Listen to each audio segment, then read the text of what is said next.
Screen share দিচ্ছি, একটু দেখা গেলে বলবো কাইন্ডলি। এই যে কাজী নজরুল সম্পর্কে ডিটেইলস যে লেখক পরিচিতি আছে, আমরা কিন্তু সবসময় ভুল, পড়ালেখার ওয়েটা আমাদের কিছু ভুল আছে। সেটা হইলো আমরা আজাইরা জিনিস মুখস্থ করি বেশি, কিন্তু দেখা যায় যে আমরা ইয়া করতেছি না, যেগুলো লাগবে সেগুলো করতেছি না। এমনিতে ফেমাস বলতে রবীন্দ্রনাথ এবং কাজী নজরুলের জন্মক্ষণ তো এমনিতেই মনে থাকার কথা, জন্ম তারিখ, ঠিক আছে? কারণ উৎসব হয়, পার্বণ হয়, দেখা যায় যে রবীন্দ্রনাথের জন্ম মৃত্যু সবাই জানে, 25শে বৈশাখ এবং 22শে শ্রাবণ। এরকম কাজী নজরুলেরটাও যেহেতু ইম্পর্টেন্ট পার্সোনালিটি, এটা একটু জেনে রাখতে পারো বা একটু ইম্পর্টেন্স দিতে পারো। তারপরে দেখো ইম্পর্টেন্ট যে ব্যাপারগুলো আছে, যে এই টাইপের কোশ্চেন ডিউতে আসে না যে কত সালে সেনাবাহিনীতে যোগ দিছিল, বাঙালি পল্টনে যোগ দিছিল। এই টাইপের কোশ্চেন ইউজুয়ালি ডিউতে খুব rare, rarest of the rare case, ঠিক আছে? তারপরে দেখো 75 সালে, তোমরা জানো 75 সাল না, কত সালে আনা হয় বাংলাদেশে বলো? ওনাকে ওনাকে বাংলাদেশে কত সালে আনা হয়েছিল?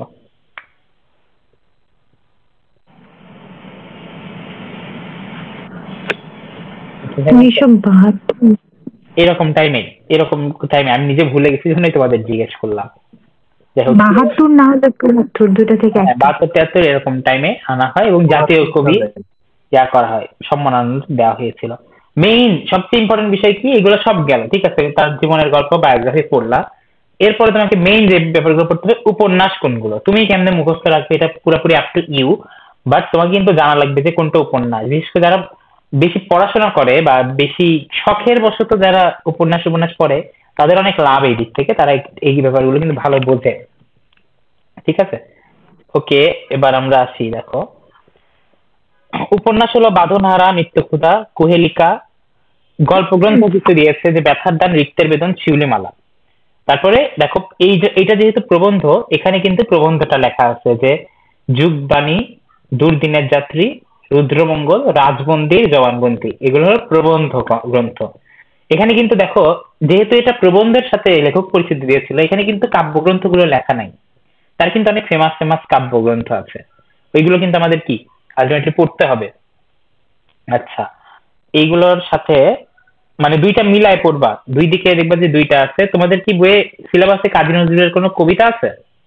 আছে তো, বিদ্রোহী কবিতা আছে না? বিদ্রোহী। হ্যাঁ, বিদ্রোহী।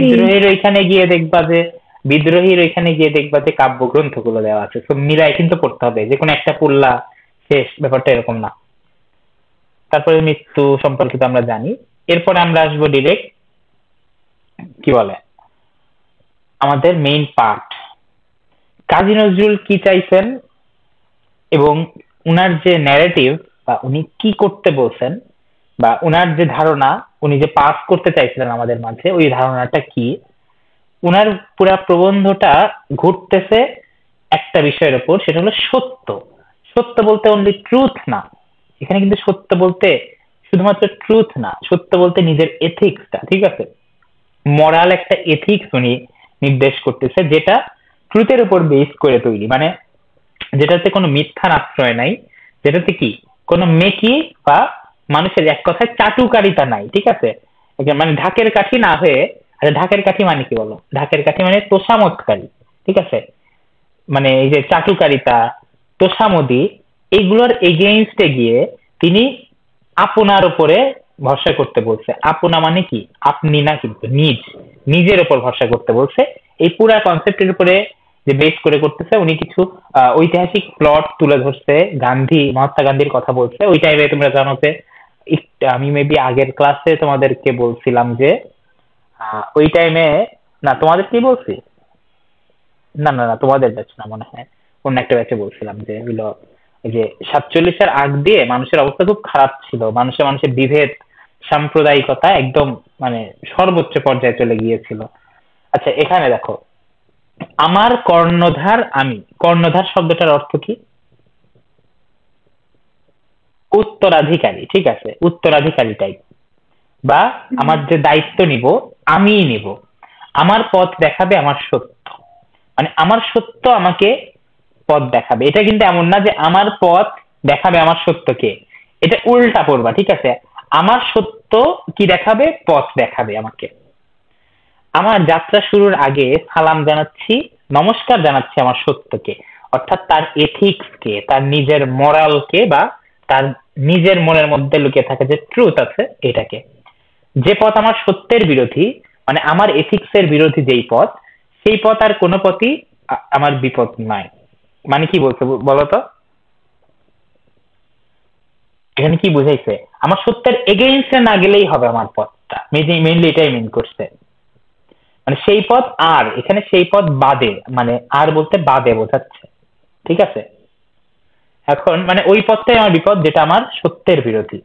রাজভয়, মানে রাজভয় বলতে হায়ার ক্লাস এলিট ক্লাসের ভয়, লোক ভয় মানে পাবলিকের ভয়, কোনো ভয়ই আমায় বিপথে নিয়ে যেতে পারবে না।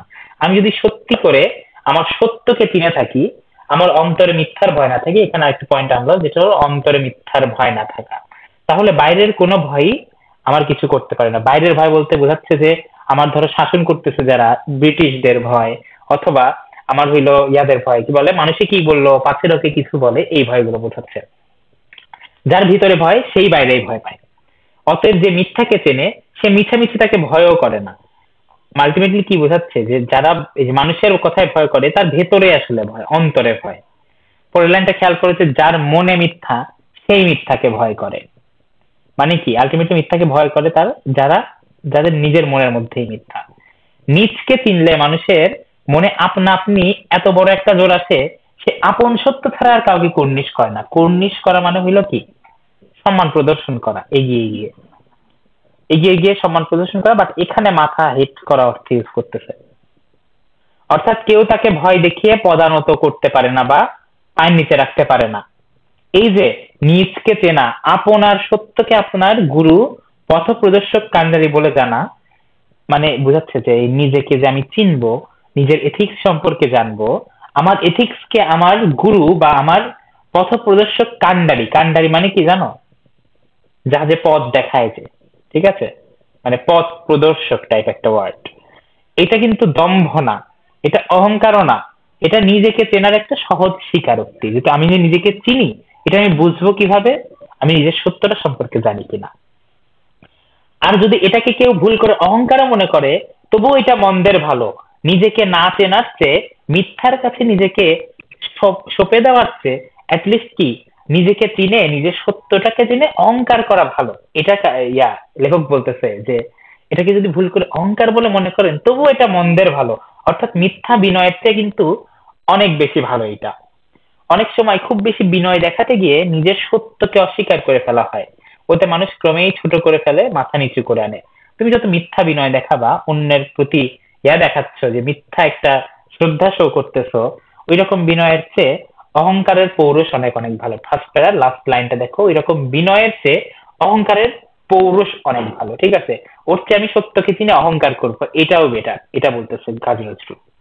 অতএব এই অভিশাপ রথের সারথি, এই লাইনটা ইম্পর্টেন্ট, অভিশাপ রথের সারথি। এই যে তার যে টিপিক্যাল সমাজ ব্যবস্থা, লেখক এটা মিন করতেছে যে তার সমাজ ব্যবস্থা বা আশপাশের লোকদের যে ধারণা, চিন্তা চেতনা, এইগুলার এগেইনস্টে কাজী নজরুল এসেছিল অভিশাপ রূপে। মানে সমাজ ব্যবস্থার এগেইনস্টে যে টিপিক্যাল যে সমাজ ব্যবস্থা ছিল, এগুলার এগেইনস্টে সে অভিশাপ রূপে আসছে। এবং অভিশাপের যে রথটা, এইটা চালককে সে লেখক নিজে, সারথি বলতে চালক বোঝাচ্ছে, রথের সারথি মানে কি, রথ চালক। এই যে অভিশাপ, অভিশাপের মতো একটা রথের চালক কে, কাজী নজরুল নিজে। এই তার স্পষ্ট কথা বলাটাকে কেউ যেন অহংকার বা স্পর্ধা বলে ভুল না করেন, এখানে একটু জাস্ট হিউমার করছে, যে অহংকারের কথা বললো তো তাই বলে বললো যে মানে আমাকে আবার ভাবেন না যে অহংকার করতেছি, মানে এই লাইনটা এমন এভাবে মিন করলো। এরপরে দেখো, স্পষ্ট কথা বলায় একটা অবিনয় নিশ্চয়ই থাকে, কিন্তু তাতে কষ্ট পাওয়া দুর্বলতা। মানে হ্যাঁ, স্পষ্ট কথা বলা বা স্পষ্টভাষী হওয়ার মধ্যে একটু কিন্তু অবিনয় থাকে, তোমাকে অনেক জায়গায় কিন্তু বিনয় শো করতে হয়, মানে মিথ্যা না হলেও একটু বিনয় শো করতে হয়। কিন্তু তুমি স্পষ্ট কথা যদি বলে দাও মুখের উপরে, অনেকটা অবিনয়ের দিকে চলে যায়, কিন্তু তাতে কষ্ট পাওয়াটা দুর্বলতা। তোমাকে যে খারাপ ভাবতে পারবে, তোমাকে জাজ করাটা উচিত না তুমি যদি স্পষ্ট কথা বলো। নিজকে চিনলে, নিজের সত্যকেই যদি নিজের কর্ণধার মনে জানলে, নিজের শক্তির ওপর কিন্তু অটুট বিশ্বাস থাকে। এই স্বাবলম্বন, এই ওয়ার্ডটা গতদিন সারমর্ম লিখতে দিয়েছিলাম, তোমাদের যে হোমওয়ার্ক ওইটা আমি কিন্তু অলরেডি দিয়েছি, তোমরা নিশ্চয়ই পেয়েছো। স্বাবলম্বন ওয়ার্ডটা একজন ভুল করছিল, ঠিক আছে? স্বাবলম্বন, অবলম্বন এবং একটা ব্যাপার তোমাদেরকে দেখাই। আচ্ছা, একটু ওয়েট,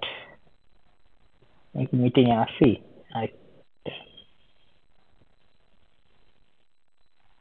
মিটিং এ আসি। আচ্ছা, কিছু লিখে দেখানো দরকার, একটু ওয়েট করো।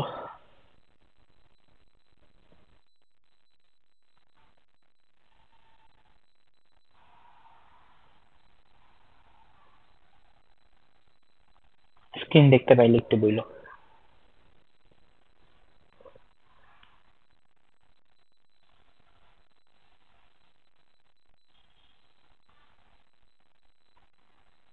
স্ক্রিনটা দেখতে পাচ্ছ? জি, দেখা যাচ্ছে। আচ্ছা, স্বাবলম্বন, ঠিক আছে।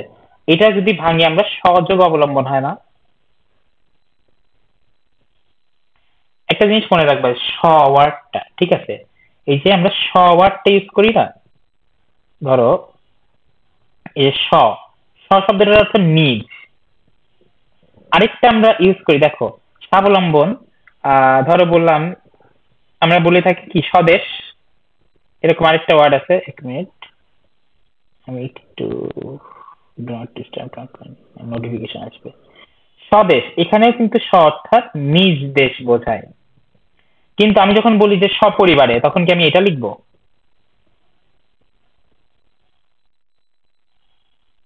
সপরিবারে। একটা জিনিস খেয়াল করো, খুবই ইম্পর্টেন্ট একটা বিষয়। না, যখন বল, এখানে শুধু দন্ত স হবে। এখানে শুধু দন্ত স হবে, যা একজন বলছো, এখানে হবে যে সপরিবারে। এইটা অনেকটা এটার উপরে আমরা না, একটা ক্লাস। আচ্ছা, কে মনে হয়, কে না বলবা? না, অবজেক্ট করতে পারো, ডিবেট করতে পারো, ঠিক আছে এই ব্যাপারে, বাট আমরা অ্যাকচুয়ালটা জানবো। আচ্ছা, কেউ অবজেক্ট করলা, মানে যে এটা যে দন্তস্ব হবে শুধু, নাকি? আচ্ছা বলো, 1 নাম্বার অ্যান্সার হবে না 2 নাম্বার অ্যান্সার হবে? সপরিবারে হবে নাকি সপরিবারে হবে? 2। দুই। হ্যাঁ, 2 অ্যান্সার হবে। এর কারণ আমি বলতেছি যে এই দন্তস্ব, এই দ্বারা সাথে ওয়ার্ডটা বোঝায়, আর যখন তুমি বোঝাও তখন নিজ বোঝায়। আমি বললাম ধরো যে সে, ভুল একটা ওয়ার্ড বললাম, ঠিক আছে, সে সস্ত্রীক ময়মনসিংহে থাকে। এখানে একটা খুব বোঝার বিষয় আছে। দেখো, এখানে বাক্যের ভুল প্রয়োগ হয়েছে এক জায়গায়, সেটা হলো এই জায়গাটায়, ঠিক আছে। তুমি বলতে পারো যে সে নিজের স্ত্রী নিয়ে ময়মনসিংহে থাকে, এটাও তো হইতে পারে। ভাই, মানুষ তো নিজের স্ত্রী নিয়েই থাকবে, তাই না? এটাই তো নর্মাল, এখানে তো আলাদা করে বলার কিছু নেই যে সে সস্ত্রীক নিয়ে থাকে। মানুষ তো নিজের স্ত্রী নিয়েই থাকবে, এখানে আলাদা করে বলার কিছু নাই। সে, এটা তুমি বলতে পারো যে সে সস্ত্রীক, মানে স্ত্রীর সাথেই থাকে, এমন না যে দুইজন লং ডিস্টেন্সে থাকে, ঠিক আছে। মানে এখানে রাইট হবে এইটা, নট নিজ অর্থে এটা একটা শুদ্ধ প্রয়োগ, মানে অপপ্রয়োগ শুদ্ধ প্রয়োগ একটা বুঝাইলাম। ওকে, আমরা আজকে এদিকে বেশি আলোচনা না করে আমরা আবার যাই। অর্থাৎ স্বাবলম্বন, এখানে কিন্তু নিজ অর্থে, এটা জাস্ট বুঝালাম। ওকে, পরের লাইনটা দেখি আমরা।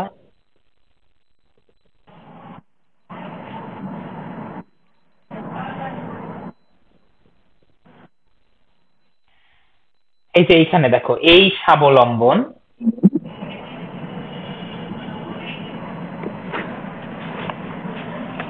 এই নিজের ওপর অটুট বিশ্বাস করতেই শেখাচ্ছিলেন মহাত্মা গান্ধীজি, ঠিক আছে। এখানে মহাত্মা গান্ধীর কথা তুলছে, যে মহাত্মা গান্ধী বুঝাইছিল যে নিজের ওপর, আপনার উপর ভরসা রাখো। কিন্তু মানুষ কি ওইটা পারসিভ করছে? মানুষ এটা পারসিভ করে নাই। কিন্তু আমরা তার কথা বুঝলাম না, আমি আছি এই কথা না বলে সবাই বলতে লাগলাম গান্ধীজি আছেন। এই যে মানুষের যে পরাবলম্বনটা কতটা মানে এভিডেন্ট, এই ব্যাপারটা কাজী নজরুল বোঝাতে চেয়েছেন। এই পরাবলম্বনই আমাদের নিষ্ক্রিয় করে ফেলে, একেই বলে সবচেয়ে বড় দাসত্ব। অন্তরে যাদের গোলামীর ভাব, তারা বাইরের গোলামি থেকে রেহাই পাবে বা কি করে? খুবই ইম্পর্টেন্ট একটা বাক্য, ঠিক আছে। তোমাকে এই বাক্যটা তুলে দিয়ে বলতে পারে যে এক্সপ্লেইন, ঠিক আছে, ব্যাখ্যা করো যে অন্তরে যাদের গোলামীর ভাব, তারা বাইরের গোলামি থেকে রেহাই পাবে কি করে। এখানে কিন্তু দেখো, প্রতিটা লাইনকে কিন্তু একটা কোট করে তোমাকে বলা যায় যে ব্যাখ্যা করো, বা আমার পথ প্রবন্ধের আলোকে ব্যাখ্যা করো, তোমার কিন্তু একটু খেয়াল রাখতে হবে যে প্রবন্ধ বিশেষ করে তোমার কিন্তু কোন লাইনটা কোন প্যারায় কোন কনটেক্সটে বলছে, এটা খুব ইম্পর্টেন্ট। এখানে কিন্তু দেখো আত্মাকে চিনলেই আত্মনির্ভরতা আছে, ধরো এই লাইনটা কোট করে দিল, তুমি কিন্তু একদম ফার্স্ট এই পেজে চলে যেতে পারবা না যে ধরো আমার পথ আমার আমার সত্যকে সত্যকে নিয়ে কিন্তু এখন এখানে তুমি যাইতে পারবা না বা কথা বলতে পারবা না, তোমাকে বলতে হবে যে স্বনির্ভরতা নিয়ে। এখানে কিন্তু পুরাটাই এই প্যারাটা দেখো উপরের যে প্যারাটা দেখতে পাচ্ছি এটা কিন্তু স্বাবলম্বন নিয়ে মানে লেখক লিখছেন। এখানে কিন্তু তুমি সত্যের ব্যাপার আবার ধরো তোমাকে প্রশ্ন দিল এটা আর তুমি হলো সত্যের ব্যাপারে লিখে দিয়ে চলে আসলে, অনেক গুছিয়ে লিখে দিয়ে চলে আসলে, আলটিমেটলি তোমার মার্কস কমে যাবে। কারণ এখানে কিন্তু কনটেক্সট ছিল স্বাবলম্বন। মহাত্মা গান্ধীর যে এক্সাম্পলটা দিয়েছিল তুমিও দিতে পারো, যেহেতু আমার পথের প্রবন্ধের আলোকে তুমি বিশ্লেষণ করতেছো। বাট তোমাকে কিন্তু কনটেক্সটের উপরে থাকতে হবে। একটা প্রবন্ধ যে খুলির একটা রচনা এমনটাও তো না, এক একটা প্যারায় কিন্তু এক একটা কনটেক্সট আছে, ওইটার থেকে কাপছাড়া হওয়া যাবে না। তো প্যারাগুলো মনে রাখবা, কোন প্যারায় কোন অর্থে বা কোন কনটেক্সটে কোন লাইনটা বলছে, এটা কিন্তু একটু ভেবে চিন্তে পড়তে হবে তোমাদের। এই পরাবলম্বনই কি আমাদের নিষ্ক্রিয় করে ফেলে। ওকে, আত্মাকে চিনলেই আত্মনির্ভরতা আসে, এই বাক্যে ছিলাম। ওকে, এই আত্মনির্ভরতা যেদিন সত্যি সত্যিই আমাদের আসবে বা নিজের উপর যে আমরা নির্ভর করতে শিখবো বা আমরা স্বাবলম্বী হব, সেই দিনে আমরা স্বাধীন হব, তার আগে কিছুতেই নয়। নিজে নিষ্ক্রিয় থেকে অন্য একজন মহাপুরুষকে প্রাণপণে ভক্তি করলেই যদি দেশ উদ্ধার হয়ে যেত, তাহলে এই দেশ এতদিন পরাধীন থাকতো না। ভালো কথা বলছে, ঠিক আছে। এখন সবচেয়ে বড় কন্টেক্ট যেটা, তোমরা একজন অ্যান্সার করো যে রুদ্রমঙ্গল যে মানে প্রবন্ধ গ্রন্থটা এটা কত সালের?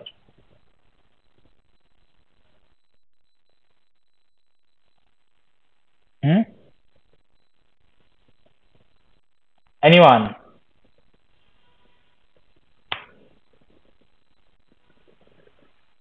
কি বলতে পারবা? এটা দেশভাগের অনেক আগে, এটা 1920s বা 30s এর লেখা, মানে আমার যতদূর মনে পড়ে। 28-29 সাল, মানে ইংরেজি সাল যদি বিবেচনা করি 1929 হতে পারে। তো এই টাইমে কিন্তু মানুষ কি স্বাধীন না, এই টাইমে মানুষের মধ্যে কেবল ন্যাশনালিজমটা উঠতেছে বা ন্যাশনালিজমের জাতীয়তাবাদ যেটা, মানে নিজেদের স্বাধীন হওয়ার চেতনা বা একটু শিক্ষা অর্জন করছে, বিভিন্ন লেখালেখি হচ্ছে ব্রিটিশ বিরোধী, এই টাইমের লেখা। তো এটার কিন্তু একটা টাচ তুমি পারবা, ঠিক আছে। আত্মকে চেনা, নিজের সত্যকে বড় মনে করার দম্ভ, আর যাই হোক ভণ্ডামি না। এ দম্ভ শির উঁচু করে পুরুষ উঁচু করে না, এ দম্ভ শির উঁচু করে মানে কি মাথা উঁচু করায় পুরুষ করে, ঠিক আছে। এই টাইমে এখানে তুমি বলতে পারো যে পুরুষ করে, এই কথাটাই কেন বলা হলো, তোমরা অনেকেই ফিমেল স্টুডেন্ট আছো, ওই টাইমের পার্সপেক্টিভ থেকে চিন্তা করো। ওই টাইমে মানে এই যে আমাদের বর্তমান সমাজ ব্যবস্থা তুমি যেভাবে দেখতেছো যে আমরা কো এডুকেশন এতটা মানে প্রমিনেন্ট হয়েছে বা মেয়েরাও যে এগিয়ে আসছে পড়াশোনা করার জন্য বা জব ফিল্ডে, তখন কিন্তু এরকম ছিল না, ঠিক আছে। তখন একটা বড় সড়ো মানে পুরুষ সমাজ মেইলি গনে থাকতো এবং দেখা যেত যে হইলো মানে এখানে দেখো পুরুষ করাটা একটা ভার্ব বানাই দিছে, তাই না? তুমি কিন্তু টাইমের, এই জন্য আমি বলি যে লিটারেচার এত একটা ইন্টারেস্টিং জিনিস। তুমি একটা লেখা পড়লে তুমি ওই টাইমের হিস্ট্রিক্যাল কন্টেক্সট বুঝতে পারবা, ওই টাইমে নারী পুরুষের যে ব্যালেন্সটা কেমন ছিল সোসাইটিতে, তুমি কিন্তু এটা বুঝতে পারতেছো যে এই দম্ভটা কি করে, মানুষকে পুরুষ করে। মানে কি এই দম্ভটা শুধুমাত্র ছেলেদেরই থাকা লাগবে আপনার সত্যকে জানা, নাকি মেয়েদের পুরুষ করবে, কিভাবে? কন্টেক্সট কিন্তু মিলবে না। কারণ কি ওই টাইমে ছেলে মেয়েদের ব্যালেন্সটাই এরকম ছিল। মনে একটা ডোন্ট কেয়ার ভাব আনে, মানে কি ওই টাইমে ডোন্ট কেয়ার ভাব শুধু পুরুষরাই আনতে পারতো, মেয়েরা পারতো না, ঠিক আছে। আর যাদের এই তথাকথিত দম্ভ আছে শুধু তারাই অসাধ্য সাধন করতে পারবে, মানে এই দম্ভ যাদের আছে তারাই অসাধ্য সাধনটা করতে পারবে, সেটা হইলো স্বাধীনতা। কারণ ওই টাইমে কিন্তু দেশ তখনও পরাধীন। যার ভিত্তি পচে গেছে তাকে একদম উপড়ে ফেলে নতুন করে ভিত্তি না গাঁথলে তার উপর ইমারত যতবার খাড়া করা যাবে ততবারই তা পড়ে যাবে। দেশের যারা শত্রু, দেশের যা কিছু মিথ্যা ভণ্ডামি মেকি, তা সব দূর করতে প্রয়োজন হবে আগুনের সম্মার্জনা। এখানে আগুনকে বলছে যে পিউরিফাই করার জন্য, বা যা মিথ্যা আছে যা ভণ্ডামি আছে। এই দেখো কাজী নজরুল কিন্তু অনেকবার জেলে গেছে, কারণ কি বলতো এখানে কিন্তু তুমি বুঝতে পারতেছো পুরাটাই স্বাধীনতা চাইছেন উনি। উনি কিন্তু এখানে মানে এই যে পরাধীনতা বিরোধী লেখা লিখতেছেন, ব্রিটিশ বিরোধী লেখা লিখতেছেন, ডিরেক্ট বলতেছে না যে ইস্ট ইন্ডিয়া কোম্পানি বা ইংরেজ শাসনের ব্যাপারে বলতেছেন না, বাট উনি কিন্তু বলছেন দেশের যারা শত্রু, মানে কি কাদের মিন করতেছে, ওই টাইমে যদি কলোনিয়ালিজম তখনও চলমান থাকে, তাহলে তো দেশের শত্রু ইংরেজরাই। ওকে, আগুনের সম্মার্জনা বোঝানো হচ্ছে যা কিছু মিথ্যা আছে এগুলো আগুন দিয়ে ঘষে মাইজা পরিষ্কার করতে হবে, ঠিক আছে? এটাই মিন করতেছে যে আগুনের সম্মার্জনা। আমার এমন গুরু কেউ নেই যার খাতিরে সে আগুন সত্যকে অস্বীকার করে কারোর মিথ্যা বা ভণ্ডামিকে প্রশ্রয় দিব। মানে আমার কোনো কাজী নজরুল বলতেছে যে আমি কাউকে গুরু মনে করি না যার জন্য আমি একদম আগুনের মতো একদম এভিডেন্ট বা একদম স্পষ্ট সত্যকে অস্বীকার করে অন্য কারো মিথ্যা বা ভণ্ডামিকে প্রশ্রয় দিব। আমি সে দাসত্ব হতে সম্পূর্ণ মুক্ত। উনি একদম ডিরেক্ট বলছে যে আমরা দাসত্বের আন্ডারে আছি যারা বেশিরভাগ মানুষই। আমি কোনোদিনই কারোর বাণীকে বেদ বাক্য বলে মেনে নেব না যদি তার সত্যতা প্রাণে তার সাড়া না দেয়। ওইটার প্রাণে সাড়া না দেওয়া পর্যন্ত এটাকে বেদ বাক্য হিসেবে মানবে না। বা বেদ বাক্য অর্থ ইউজ করছে মানে পিউরিফাইড একটা লাইন বা একদম মানে চিরসত্য হিসেবে মেনে নিব না যদি না সেটা প্রাণে নাড়া দেয়। যা না বুঝে বোঝার ভণ্ডামি করে পাঁচজনের শ্রদ্ধার প্রশংসা পাওয়ার লোভ আমি কোনোদিনই করবো না। তারপরে দেখো, ভুলের মধ্য দিয়ে গিয়েই তবে সত্যকে পাওয়া যায়। এই প্যারাটায় কিন্তু তার টোন চেঞ্জ হয়েছে, একটু খেয়াল করো। এর আগ পর্যন্ত কিন্তু অনেক অ্যাগ্রেসিভ মোডে ছিল লেখাটা। এরপরে দেখো একটু টোন চেঞ্জ হয়েছে যে ভুলের মধ্য দিয়ে গিয়েই তবে সত্যকে পাওয়া যায়। এই কনটেক্সটটা বলতেছে যে আমরা একেবারে যে ইনস্ট্যান্ট একদম মহামানব হয়ে যাব এই ব্যাপারটা এরকম না, যে আমাদের ভুল হবে, বাট ভুল ইনস্ট্যান্ট মেনে নিতে হবে। দেখো সেকেন্ড লাইনটা খেয়াল করো, যে কোনো কোনো ভুল করেছি বুঝতে পারলেই আমি প্রাণ খুলে তা স্বীকার করে নিব, কিন্তু না বুঝেও নয় ভয়েও নয়। এমন না যে আমি না বুঝেই স্বীকার করলাম অথবা ভয়ে স্বীকার করলাম। ভুল করছি বা করেছি বুঝেও শুধু জেদের খাতিরে বা গো বজায় রাখবার জন্য ভুলটাকে ধরে থাকবো না। তাহলে আমার আগুন সেই দিনই নিভে যাবে। আগুন কোন দিন নিভে যাবে? যেদিন আমি ভুল করেও নিজের ইগো বা কি বলে ইগো ইগো একটাই মানে পারফেক্ট, ইগোর কারণে আমি হলো ইয়া করবো না। ইগোয়ারটা থেকে মনে রাখবা যে গো বজায় রাখার কথা বলছে, ঠিক আছে? গো বজায় রাখবার জন্য ভুলটাকে ধরে থাকবো না। ধরে থাকলে আগুন সেদিনই নিভে যাবে। আগুন বলতে কিন্তু সত্যটাকে, দেখো সত্যের সাথে আগুনের কিন্তু একটা মানে ইয়া করা হয়েছে, প্যারালেলিজম করা হয়েছে। একমাত্র মিথ্যার জলই এই শিখাকে নিভাতে পারবে। অর্থাৎ মিথ্যাকে পানি, সত্যকে আগুন। খেয়াল করছো? প্যারালেল ধরা হয়েছে। মিথ্যার জলই এই শিখাকে নিভাতে পারবে, তাছাড়া কেউ নিভাতে পারবে না। তারপরে একদম টিপিক্যাল কাজী নজরুল যদি লিটারেচার চিন্তা করো, সাম্যবাদী চেতনা এটা অবশ্যই আসবে। এর একটা বিশাল বড় কারণ কি জানো? আচ্ছা, তোমাদেরকে আমি বলছিলাম সেদিন সারাংশ পড়ানোর দিন যে ওই যে আইডেন্টিটি ক্রাইসিসের কথা, যে ব্রিটিশ দেশ ভাগ হওয়ার আগে যে দুর্ভিক্ষর টাইমে কেমন সিচুয়েশন ছিল, এটা কি তোমাদের বলছি? না। তোমাদের বলি নাই। আচ্ছা, একটা কথা বলি, সেটা হইলো, আচ্ছা মানব কল্যাণে মনে হয় বলছিলাম, অন্য ব্যাচে। আচ্ছা, আমরা ব্রিটিশ শাসন দেখেছি তাই না ইতিহাস থেকে, বা তোমরা পড়েছো, হিস্ট্রিতে পড়তেছো ইতিহাস, যে প্রাচীন বাংলার ইতিহাস যখন পড়তেছো এটার অ্যাজ এ রেজাল্ট সিকোয়েন্সে ব্রিটিশ শাসন আসবে। তোমরা কি খেয়াল করছো যে ব্রিটিশ শাসনের শুরুতে এবং শেষে দুর্ভিক্ষ হয়েছিল? শুরুর দিকে 1776-এ একটা দুর্ভিক্ষ হয়েছে এবং 1943-তে একটা দুর্ভিক্ষ হয়েছে। এই দুইটা দুর্ভিক্ষের মধ্যে সবচেয়ে বড় পার্থক্য কি ছিল জানো? আমরা যখন শুরুর দিকে যখন দুর্ভিক্ষ ফেস করছিল, মানুষ মারা গেছে, অনেক মানুষ মারা গেছে, কিন্তু ব্রিটিশরা ঠিকই তাদের যত টাকা নিয়ে যাওয়ার কথা তার চেয়ে বেশি টাকাই নিয়ে গেছে গুনে। কিন্তু দেখা গেছে যে মানুষের মধ্যে সাম্প্রদায়িকতা এত এভিডেন্ট ছিল না, এত বেশি ছিল না। কিন্তু লাস্টের দিকে 1940s-এ এসে যখন আমরা দেশভাগের ঠিক আগ দিয়ে, তখন দেখা গেছে যে সাম্প্রদায়িক যে চেতনা, যে আমি হিন্দু তুমি মুসলিম অথবা আমি মুসলিম তুমি হিন্দু, এই ব্যাপারগুলো কিন্তু খুবই প্রমিনেন্ট হয়ে গেছে, একদম স্পষ্ট হয়ে গেছে যে না, হিন্দুদের একটা পলিটিক্যাল পার্টি আছে কংগ্রেস, কংগ্রেসের এলিট ক্লাস হিন্দু সমাজের পার্টি, আমরা কি হিন্দুদের রিপ্রেজেন্ট করি। আর এদিকে মুসলিম লীগ তৈরি হয়ে গেছে, তারা বলতেছে যে আমি প্রাচীন বাংলার মানে প্রাচীন ভারতের সব মুসলিমকে রিপ্রেজেন্ট করে মুসলিম লীগ। ব্রিটিশরা চেয়েছিল সবসময় ভাগ করে শাসন করতে, মানে ব্রিটিশদের একটা পলিসি ছিল ডিভাইড এন্ড রুল পলিসি, তোমরা পড়ছো নিশ্চয়ই। ডিভাইড এন্ড রুল পলিসির লাভ কি? তোমরা দেখলা যে জুলাই অভ্যুত্থানের টাইমে মানে যখন মাস আপরাইজিং হইলো, তখন কিন্তু খালি স্টুডেন্টের আন্দোলন না, তখন একদম সবাই এক হয়ে গেছিল। হিন্দু মুসলিম, রিক্সাওয়ালা, স্টুডেন্ট, ওয়ার্কিং ক্লাস, আমাদের বাবা মায়ের জেনারেশন, আমাদের জেনারেশন, ইভেন আমার চেয়ে তোমাদের চেয়ে একবার জুনিয়ররাও অনেকে, আন্দোলন করছে, ডিভাইড আর হয় নাই। ঠিক আছে, তুমি এখনো দেখো যে কি বলে দেশে যে কোনো রাজনৈতিক কি বলে আনস্টেবিলিটি তৈরি করার জন্য ধর্মকে ইউজ করা হয় মানুষের মধ্যে ডিভাইড করার জন্য। এটা কি খেয়াল করছো আন্দোলনের পরে তোমরা?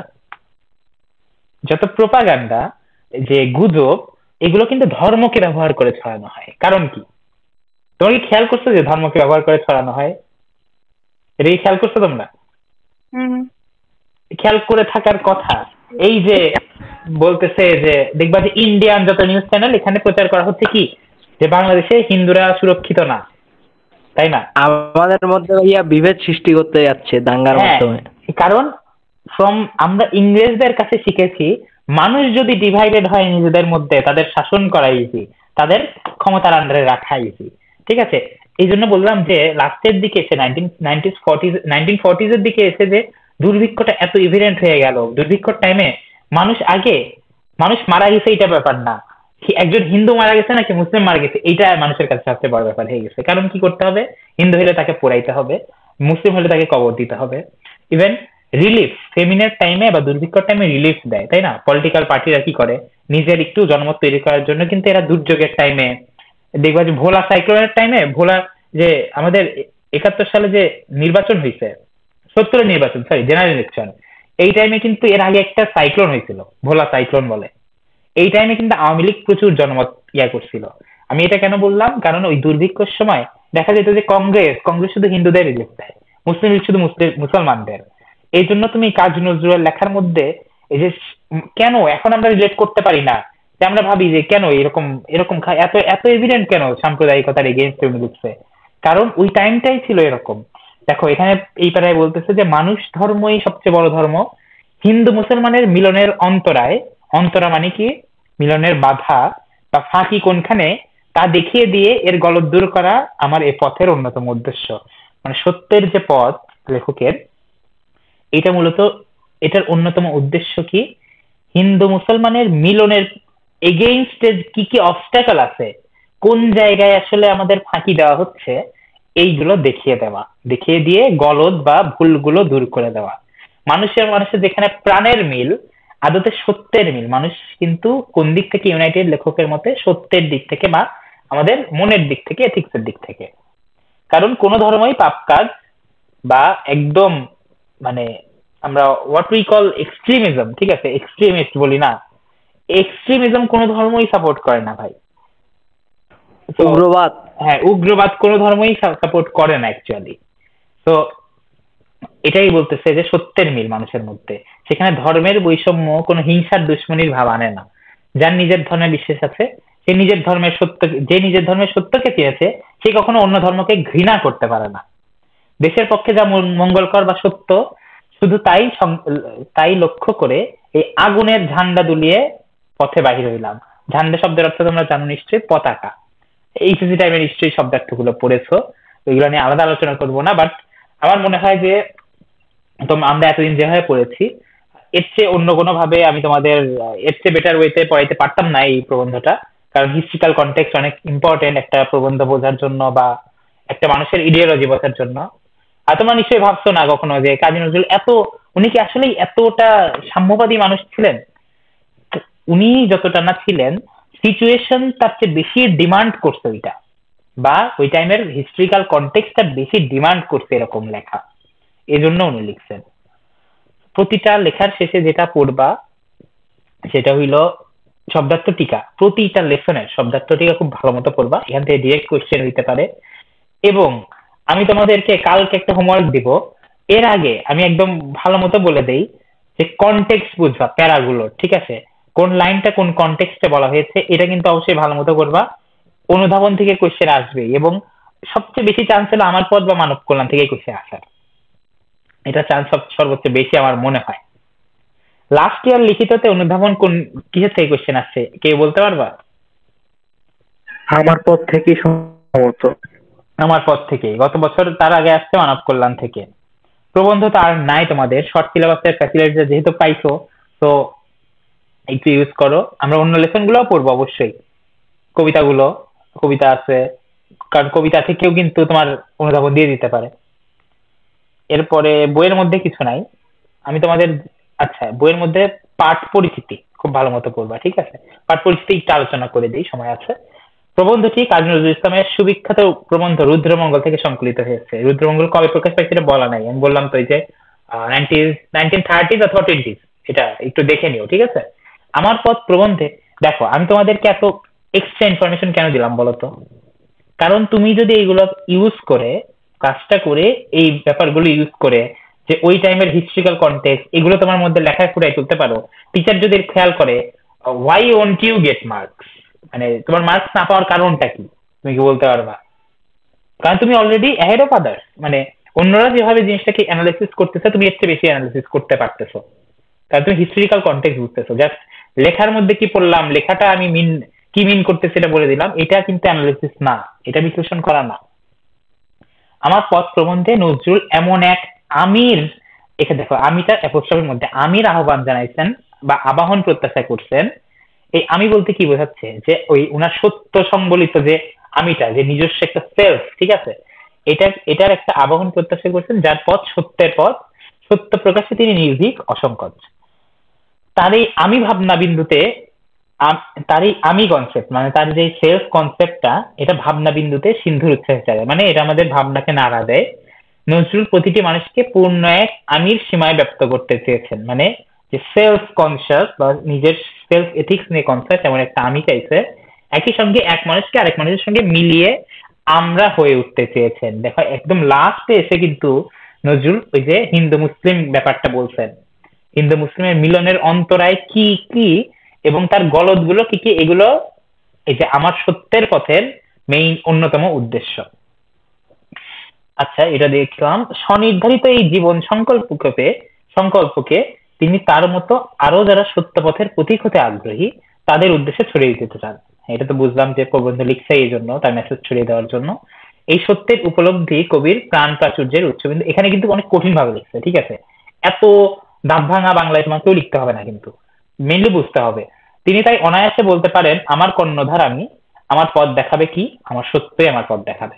রুদ্রতে যে মিথ্যার ভয়কে জয় করে সত্যের আলোয় নিজেকে চিনে নিতে সাহায্য করে নজরুলের এই আমি সত্তা। তো তুমি কিন্তু এই যে পাঠ পরিচিতি যে আমি সত্তা নিয়ে বলছে, তুমি কিন্তু তোমার লেখার মধ্যে এই আমি সত্তাকে নিয়েও বলতে পারো। এই আমি সত্তার কথাটা কিন্তু মেইন পাঠে নাই, এটা খেয়াল করছো? মেইন পাঠে কিন্তু এই যে আমি যে সত্তা বা কোটেশনের মধ্যে যে আমি বা এই যে ইনভার্টেড কমার মধ্যে যে আমি ব্যাপারটা, এই সত্তার কথা কিন্তু মেইন পাঠে নাই, এটা কিন্তু পাঠ পরিচিতিতে আসছে। তো এটা তুমি ইউজ করতে পারো লেখার মধ্যে। তার পথ নির্দেশক সত্য অভিনয়কে মেনে নিতে পারে কিন্তু অন্যায়কে সহ্য করে না বা তোষামোদকে সহ্য করে না। সমাজ ও সমকাল পর্যবেক্ষণের মধ্য দিয়ে প্রাবন্ধিক দেখেছেন যে সুস্পষ্টভাবে নিজের বিশ্বাস আর সত্যকে প্রকাশ করতে না জানলে তৈরি হয় পরনির্ভরতা, আহত হয় আমাদের ব্যক্তিত্ব। এখানে খুব ইম্পর্টেন্ট একটা লাইন খেয়াল করছো, সমাজ ও সমকাল পর্যবেক্ষণের মধ্য দিয়ে। এই যে ওই টাইমে সমসাময়িক ব্যাপারগুলো কেমন ছিল এবং সামাজিক অবস্থা, মানুষের সোশ্য ইকোনমিক অথবা পলিটিক্যাল কন্ডিশন কেমন ছিল, এই ব্যাপারগুলো কিন্তু খুব ইম্পর্টেন্ট তোমাদের লেখার অ্যানালিসিস করার জন্য বা ব্যাখ্যামূলক লেখা লেখার জন্য। আমি সাজেস্ট করবো যে এই তোমরা যারা ক্লাস করতেছো তারা অবশ্যই লেখার মধ্যে you have to keep something exceptional, যেটা তোমাকে অন্যদের চেয়ে বেশি মার্কস দিবে। তুমি যদি অন্যদের চেয়ে বেশি মার্কস পাইতে চাও, তোমাকে অবশ্যই অন্যদের চেয়ে ভালো লিখতে হবে, অন্যদের চেয়ে বেটার লিখতে হবে। এর জন্য তোমাকে অবশ্যই এক্সেপশনাল কিছু করতে হবে। দেখো উনি কি করছে, আর নজরুলের এই ভগ্ন আত্মবিশ্বাসের গ্লানি গ্রহণযোগ্য নয়। আত্মবিশ্বাসের যদি ভেঙে যায় এই গ্লানি উনি নিতে পারবেন না। গ্লানি মানে কি বলতো? নিজের কাছে যে নিজের একটা অপমান, ঠিক আছে, যে গিল্ট, অনেকটা এরকম। এর পরিবর্তে তিনি প্রয়োজনে দাম্ভিক হতে চান। হ্যাঁ, দুঃখ হইতে পারে, গিল্ট হইতে পারে, মানে অ্যাবস্ট্রাক্ট জিনিসটা। তিনি দাম্ভিক হইতে হইলে হবেন, কেননা তার বিশ্বাস সত্যের দম্ভ যাদের মধ্যে রয়েছে তাদের পক্ষে কেবল অসাধ্য সাধন করা সম্ভব। এই প্রবন্ধে নজরুল আরো দেখিয়েছেন তিনি ভুল করতে রাজি আছেন কিন্তু ভণ্ডামি করতে প্রস্তুত নয়। ভুল জেনেও তাকে ঠিক বলে চাপিয়ে দেওয়ার কপটতা বা জেদ তার সাথে ভণ্ডামি। ভুল করলে নজরুল কি বলছে, যে ওইটা গুঁ বজায় রাখার জন্য যে আমি ওইটাতেই স্টিক থাকবো এমন না, ভুল স্বীকার করাও কিন্তু মানুষের এথিক্সের অংশ। এই ভুল ব্যক্তির হতে পারে, সমাজের হতে পারে, কিংবা হতে পারে কোন প্রকার বিশ্বাসের, কোনো ধর্ম বিশ্বাসের বা যে কোনো বিশ্বাসের, তবে তা যারই হোক আর যেমনই হোক এর থেকে বেরিয়ে আসাই নজরুলের একান্ত প্রত্যাশা। তিনি জানেন এই বেরিয়ে আসা সম্ভব হলেই মানুষের সঙ্গে মানুষের প্রাণের সম্মিলন ঘটনা সম্ভব হবে। ঠিক আছে। মনুষ্যত্ব বোধে জাগ্রত হতে পারলেই ধর্মের সত্য উন্মোচিত হবে, এক ধর্মের সঙ্গে অপর ধর্মের বিরোধ মিটে যাবে। কারণ এই এক ধর্মের সাথে অপর ধর্মের, দেখো পুরোটা হিস্ট্রিক্যাল কনটেক্সট আমি তোমাদের কেন বললাম, শুরুর থেকে তো এটা একটা মোটিভেশনাল প্রবন্ধ হতে পারতো, যে হইলো আমাদের we should be self conscious, self truth নিয়ে আমাদের বা নিজের সত্য নিয়ে ইয়া থাকতে হবে। কিন্তু লাস্টে এসে হিন্দু মুসলিম ব্যাপারটা আসলো কেন? আমি আবার বলতেছি, বারবার রিপিট করতেছি, ওই টাইমের পলিটিক্যাল কন্ডিশন, ওই টাইমে মানুষের মধ্যে যে চরম একটা সাম্প্রদায়িকতা তৈরি হয়েছিল, তোমরা নিশ্চয়ই জেনে থাকবা। নেট কি ভাইয়ের প্রবলেম হচ্ছে? হ্যাঁ ভাইয়ার ওনার আচ্ছা, আমার নেট প্রবলেম হচ্ছে?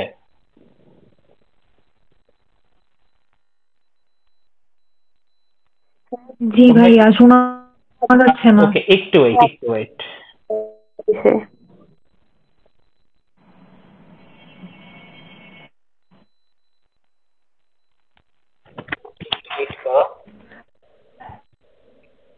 এমআরআইডি।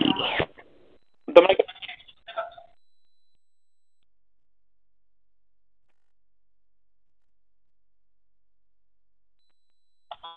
একটু ওকে ক্লিয়ার। আমি ওকে ক্লিয়ার, হ্যাঁ আমি অন্য একটা মাইক একটু ওয়েট করো, ওয়েট। আচ্ছা,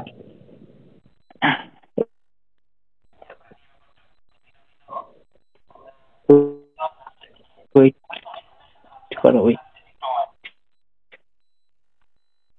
আচ্ছা, আমি এখন ব্যাপার বলবো, সেটা হইলো আমরা লাস্ট ওয়ান। ওকে, আমি যেটা বলতেছিলাম যে লাস্টের দিকে, এই প্রবন্ধের লাস্টের দিকে এসে এটা এমনি মোটিভেশনাল একটা প্রবন্ধ লিখতে পারতো যে আমাদের নিজের সত্যকে জানতে হবে, তাহলে আমরা অনেক অসাধ্য সাধন করতে পারবো। কারণ ওই টাইমে আমি বারবার বলতেছি যে ওই টাইমে পলিটিক্যাল সিচুয়েশনটা এমন ছিল, মানুষের মানুষের সাম্প্রদায়িকতা এত বেড়ে গেছিল। তোমরা নিশ্চয়ই যদি একটা পড়াশোনা করার ইচ্ছা থাকে, তোমরা একটা জিনিস পড়তে পারো যে 1947 সালের দেশভাগের আগে কয়েকটা রায়ট হয়েছে। রায়ট শব্দের অর্থ জানো তোমরা? রায়ট মানে কি বলতো? Communal riot. জানি না ভাইয়া। রায়ট শব্দের অর্থ দাঙ্গা, ঠিক আছে? যদি একদম খাস বাংলা বলি, দাঙ্গা, হিন্দু মুসলিম দাঙ্গা। এটা কখন হয়েছে? ইয়ার আগে, দেশভাগের আগে। কারণ ব্রিটিশরা মানুষের রক্তে রক্তে শিরায় শিরায় সাম্প্রদায়িকতা এমন ভাবে ঢুকাই দিছে, মানে ওরা আসলে প্ল্যান করছে অনেক, বুঝছো? ধরো প্রথমে ধরো এলিট ক্লাস, প্রথম দিকের যে শিক্ষাদের মধ্যে বেশি ছিল বা এডুকেটেড পিপল ছিল, ওরা বেশিরভাগ, এবং বড় লোক ক্লাস ছিল কারা? জমিদাররা। ওরা কি করছে? আস্তে আস্তে মানে ওরা এইভাবে ব্যাপারটা তোমার মধ্যে রিপ্রেজেন্টেটিভ থাকে, আস্তে আস্তে তো ভোটিং পাওয়ার পাইছে, রিপ্রেজেন্টেটিভ হয়েছে, এই হালকা করে কি শাসন করার ক্ষমতা পাইছে। বিভিন্ন বলে এগুলোকে। এখানে যত বেশি মুসলিম সিট আনা হয়েছে, তত বেশি হিন্দুদের কমানো হয়েছে। তুমি তো ডিরেক্ট কম্পিউটার বানাই দিতেছো মুসলিমকে, রিলিজিয়নকে বানাই দিতে, বুঝছো? তো তাদের মধ্যে কিন্তু দাঙ্গা লাগাটা একদম মানে আবশ্যক হয়ে দাঁড়াইছিল, কারণ একে অপরকে কম্পিউটার বানাই দিছে ব্রিটিশ। ব্রিটিশরা অনেক অ্যাকচুয়ালি এই দিক থেকে বিগ ব্রেইন ছিল, ওরা চাইছিল যে ডিভাইড হয়ে যায়। ওকে, আরে বিষয়ে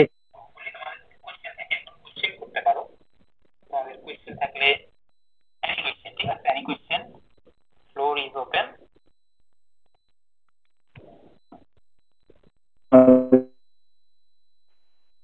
ভাইয়া কই পড়তেছি, কি বইয়ের বাইরে থেকে পড়া লাগবে? একটু ওয়েট, আমি বলতেছি, একটু ওয়েট, আমি বলতেছি।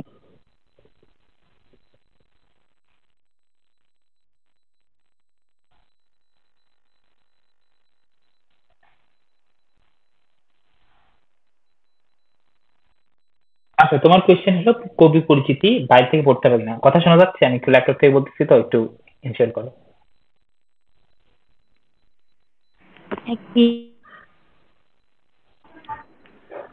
কথা শুনতেছো? হ্যাঁ, শোনা যাচ্ছে।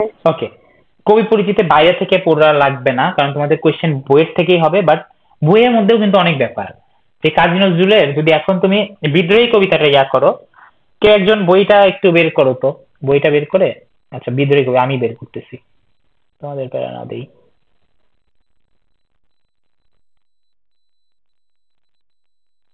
বিদ্রোহী কবিতা আছে কত পেজ? বিদ্রোহী 266।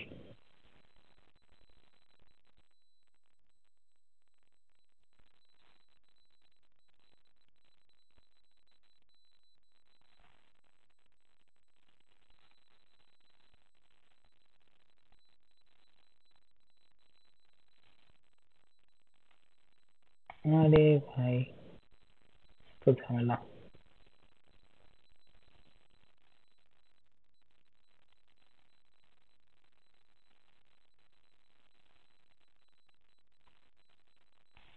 পাইছি বিদ্রোহী কবিতা। এখানে দেখবা যে ওইখানে তো আমরা দেখলাম যে কাব্যগ্রন্থ ছিল না, এখানে প্রবন্ধ গ্রন্থ ছিল, যেহেতু এটা প্রবন্ধ। তারপরে কি কি ছিল বলতো? গল্প গ্রন্থ কয়েকটা ছিল, এবং উপন্যাস ছিল, মানে তার রচিত রচনাগুলো ছিল, মানে রচনা টাইপ যে ব্যাপারগুলো ওইগুলো যাচ্ছিল। আর বিদ্রোহী কবিতা যদি খেয়াল করো, বিদ্রোহী কবিতাতে দেখো শুধুমাত্র, দেখো অনেক কিছু, কোন কোন পত্র পত্রিকার সাথে যুক্ত ছিলেন এইটা আছে, কাব্যগ্রন্থ কি কি, ঠিক আছে, অগ্নিবীণা, বিশেরবাসী, সাম্যবাদী, এগুলো সব। তারপরে দেখো আর তেমন কিছু না, তবে অনেক কিছু বলছে যে তার পদক সম্পর্কে বলা আছে, পদক সম্পর্কে অত আসবে না। 72 সালে তাকে দেশে আনা হয়। মেন কথা, তোমাকে এগুলোই যদি সব একটু মানে ভালো মতো পড়তে চাও, তোমাকে কিন্তু এফোর্ট ভালোই দিতে হবে। বাইরে থেকে অত একটাও আসবে না, আসার চান্স কম। ঠিক আছে, তুমি পড়তে পারো কখন? যখন এগুলো তোমার একদম ক্লিয়ার, কোনো ঝামেলাই নাই একেবারে, তখন তুমি একটু আধটু পড়তে পারো। তা বাদে আমার মনে হয় না তোমার এর চেয়ে বেশি কিছু লাগবে। ঠিক আছে। আর তোমাদের সোফার রিভিউ বলো, তোমাদের ক্লাসগুলো কেমন লাগতেছে, বা ক্লাসের ফ্রিকোয়েন্সি, বা তোমাদের কোনো সাজেশন, এনিথিং?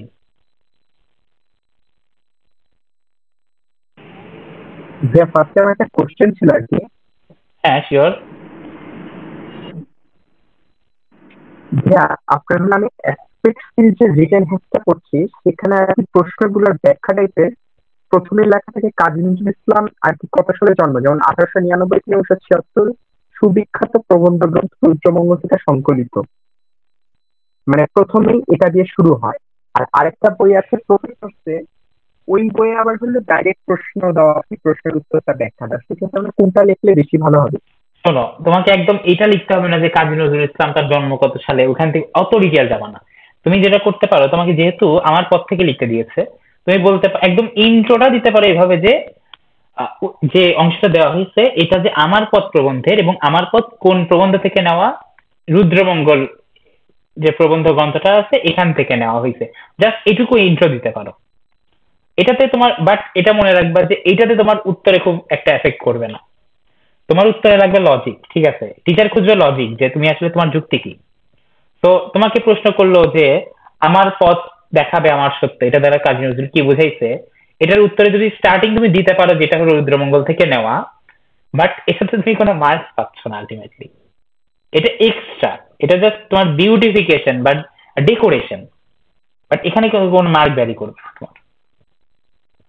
বাট তুমি যদি সাজানোর জন্য লিখতে চাও যে কাজী নজরুলের বিখ্যাত প্রবন্ধ গ্রন্থ রুদ্রমঙ্গল থেকে নেওয়া, এটা তো তুমি দিতে পারো এটা, বাট এটার উপরে কোনো বিশেষ মার্ক ভ্যারি করবে না কারো।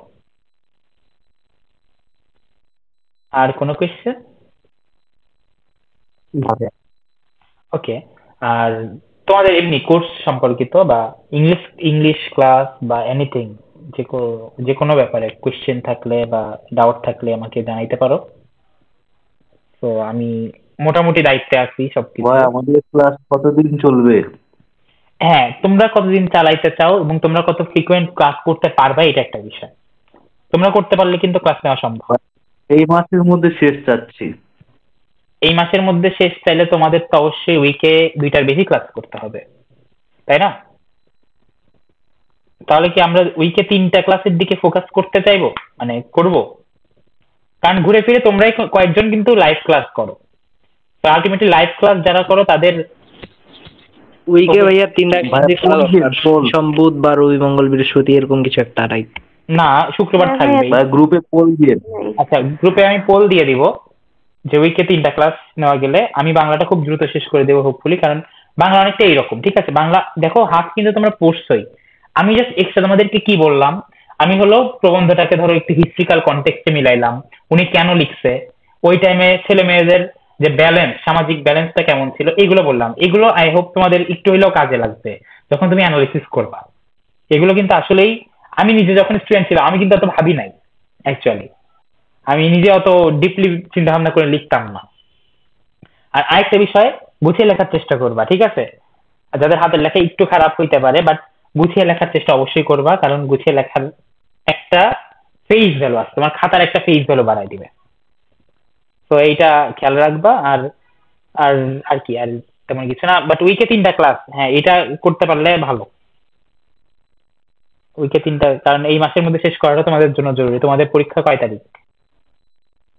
25? জানুয়ারি মাসে 25 তারিখ। হ্যাঁ 25, হ্যাঁ 25ই শুনছিলাম। 17 তারিখ মানে মেডিকেল পরীক্ষা। আচ্ছা, তোমাদের মধ্যে অনেকে তো মেডিকেল পরীক্ষাও দিবা, মেডিকেল যে পরীক্ষায় দাও। আর বিউপি তে অনেকে পরীক্ষা দিবা, বিউপি সামনেই এক্সাম, 3 দিন পরে বা 2 দিন পর বলা যায়, 2 দিন অ্যাকচুয়ালি। ইউপি নিয়ে ভাইয়া একটু সাজেশন দাও বাংলা। বিউপির বাংলা সাজেশন, বিউপি তে বাংলাটা আসলে সবচেয়ে কম এফেক্ট করে। 20 মার্ক, দেখতেছো? 20 মার্কে তুমি যদি 10ও পাও, তুমি একদম টপ রেজাল্ট করতে পারবা যদি তুমি ইংলিশ এবং জিকে তে ওভারঅল ভালো করে ফেলো, ঠিক আছে? বাংলা বেসিক প্রশ্ন হয়, আগের কোশ্চেন সলভ করবা অনেক, ঠিক আছে? মানে কোনো এক্সেপশনাল বিউপিতে এমন কোনো ইন্টেলেকচুয়াল টিচার না, মানে ওনারা এমন বাংলাবিদ টিচার না যে হইলো ওনারা ইয়া করবে, নিজে একদম ঘাটায় কোশ্চেন বানাবে। মোস্ট অফ দ্য কোশ্চেন কোনো না কোনো কোশ্চেনের রিপিট হয়, এটা এটা মনে রাখবা। তো কোশ্চেন পরীক্ষার আগে অবশ্যই সব টাইপের পরীক্ষার কোশ্চেন ইফ পসিবল বিসিএস, ঠিক আছে? প্রতিটা টপিকের বিসিএস রিলেটেড কোশ্চেনও তুমি ইয়া করে যাবা, সলভ করে যাবা অ্যাটলিস্ট, দেখে যাবা যে, কারণ বিউপিতে যদি কোশ্চেন রিপিট হয় কোনো না কোনো কোশ্চেন একদম হুবহু তুলে দিবে। কারণ বিউপিতে তো বাংলা ডিপার্টমেন্টই নাই, বাংলার কোনো টিচার নাই। তুমি একটু চিন্তা করো, বিউপিতে বাংলার কোনো টিচার নাই, তো তুমি বাংলা কোশ্চেনটা কই থেকে আসে? ওনারা নিশ্চয়ই বাংলা কোশ্চেন বসে বানায় না, বা বাংলা বই পড়ে বানায় না, উনি কোথায় কালেক্ট করে, কম্পাইল করে, ঠিক আছে? একটু চিন্তা ভাবনা করে একটু বুদ্ধি খাটায় পড়লেই হবে। আর কোশ্চেন সলভ সবচেয়ে তাহলে ভাইয়া বাংলা প্রশ্ন ব্যাংক সলভ করলেই হবে মনে হয়। করলেই হবে, আই ক্যান গ্যারান্টি, বাট করবা অবশ্যই, ঠিক আছে? পড়াশোনা যদি মোটামুটি কাভার হয়ে যায় তাহলে অবশ্যই কোশ্চেন সলভ করে দেওয়া। আর হইলো বিউপির আগে আমি কি করছিলাম, বিউপি আমাদের সময় বাংলা একটু বেশি মার্ক ছিল মনে হয়, আমাদের সময় পুরাটা এক্সাম মানে প্যাটার্নটাই অন্যরকম ছিল। অ্যাকচুয়ালি ভুলে গেছি আমি, এবার তো 40-40-20 করছে, এটা জানি, তোমাদের ব্যাপারটা জানি। আর ইংলিশটা ভোক্যাবের উপরে একটু জোর দেবা, ভোক্যাব থেকে আসে কোশ্চেন কম বেশি, আর বেসিক গ্রামার।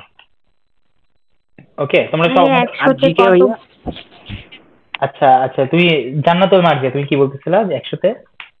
100-তে কত মার্ক পাইলে আর কি সেফ জোনের মধ্যে থাকা যায়? 100-তে কত মার্ক পাইলে এটা বলা মুশকিল, আসলে ডিপেন্ড করে কোশ্চেনের উপরে। শোনো, একটা জিনিস মনে রাখবা, তোমার প্রিপারেশন যদি ভালো হয়, কনফিডেন্ট থাকো, ঠিক আছে? তুমি তো নিজে বুঝো তোমার প্রিপারেশন কেমন, কনফিডেন্ট থাকো।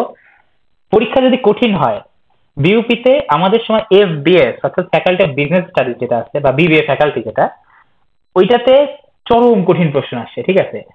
মানে এতটা কঠিন যে আমি হাইয়েস্ট 100-র মধ্যে 40টা বা 42টা দাগাইছি, বাট স্টিল আমি ফার্স্ট চয়েস পাইছি আমার, বুঝতেছো? কারণ কি? কারণ যেটা কঠিন সেটা সবার জন্য কঠিন, ঠিক আছে? যখন প্রশ্ন কঠিন হয় ওভারঅল সবার মার্ক স্ট্যান্ডার্ড কমে যাবে। তো তোমার প্রিপারেশন আসলে যে, মানে কোনো অ্যাক্সিডেন্ট যদি না ঘটে বা তুমি কোনো একদম খুব বড়সড় ব্লান্ডার না করে থাকো, তোমার প্রিপারেশন ভালো থাকলে তোমার যেরকম রেজাল্ট হওয়ার কথা তুমি মোটামুটি এরকম রেজাল্ট হবে। এটা নিয়ে ঘাবড়াবা না। যদি দেখো যে কোশ্চেন হার্ড, অবশ্যই ঘাবড়াবা না, কারণ তোমার প্রিপারেশন যদি ভালো হয়ে থাকে এবং তোমার যদি মনে হয় কোশ্চেন হার্ড, মানে ইটস হার্ড ফর অল, ঠিক আছে? এটা সবার জন্য ডিফিকাল্ট। এটা হলো এক্সাম হল একটা ব্যাপার, কারণ কোশ্চেন হার্ড দেখলে অনেকে ওই ওই জায়গায় অন স্পট ডেট হয়ে যায়। এইটা ভুলেও না, বিশেষ করে মাথা ঠান্ডা রাখবা, কারণ অনেকে দেখবা যে এক্সাম হলে অনেকে প্যানিক অ্যাটাক করে, বা অনেকে একদম ভয়ে একদম ব্রেন লক হয়ে যায়, সে ব্যাপারগুলো চিল ভাই, যা প্রিপারেশনটা নিছো ওই তোমাকে তো একদম প্যানিক করে তো কোনো কিছু চেঞ্জ হবে না। আর 100-র মধ্যে তুমি যদি বাই চান্স তুলতে পারো, আমি বলবো যে 60+ পাও, তুমি সেফ, ঠিক আছে? এটা অনেস্ট অনেস্ট কথা। 100-র মধ্যে 60+ পাইলে একদম সেফ, এর কমেও চান্স পাবা। বাট টার্গেট হওয়া উচিত চান্স পাওয়া না, টার্গেট হওয়া উচিত ভালো করা আরো, ঠিক আছে? If you target the moon you will at least hit the stars, এটাই সবসময় মনে রাখবা। টার্গেট বড় রাখবা ভাই, পসিবল না পরের ব্যাপার, টার্গেট বড় রাখবা। এই তো ব্যাপার। আর নেক্সট বাংলার কাছে দেখা হচ্ছে। আর আমি আজকের ক্লাসটা কালকে হোমওয়ার্ক দিব, কারণ রেকর্ড ক্লাস অনেকে করবে। একদম এইচএসসি নলেজ দিয়ে তোমরা হোমওয়ার্কটা জমা দাও, এটা চাচ্ছি না। তো ক্লাসটা যদি আবার কারণ রেকর্ড দেখার প্রয়োজন হয়, আমি দিয়ে দিচ্ছি দ্রুত। ওকে, আজকের ক্লাসটা তাহলে এখানে শেষ করি যদি প্রশ্ন না থাকে কারো। ওকে, আল্লাহ হাফেজ। তাহলে নেক্সট বাংলা ক্লাসে দেখা হচ্ছে। আচ্ছা ভাই, আসসালামু আলাইকুম। ওয়ালাইকুম আসসালাম।